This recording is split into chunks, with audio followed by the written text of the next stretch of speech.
এই জন্য বিশ্বনবী বলছেন কুল্লুকুম খত্তাউন খায়রুল খত্তাইন আত-তাওয়াবুন, তোমরা প্রত্যেকেই পাপী, তোমরা প্রত্যেকেই কি পাপী। এখানে আমাদের মধ্যে কেউ আছে যে পাপ করিনি, কোনো দিন অন্যায় করিনি? কেউ আছে? হাত তুলে দেখান তো একটু, যে আমি কোনো দিন পাপ করিনি। এমন কেউ আছে?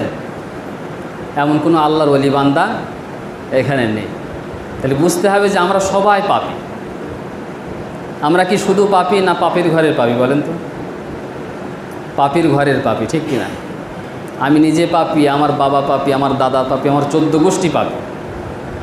আমি শুধু নিজে পাপী না, বরং আমি পাপীর ঘরের পাপী। এই জন্য আল্লাহ রসুল বলছেন কুল্লুকুম খত্তাউন, তোমরা সবাই পাপী। আর তোমাদের মধ্যে শ্রেষ্ঠ পাপী হচ্ছে ওই পাপী যে পাপ করার পরে কি করে নেয়? তওবা করে নেয়।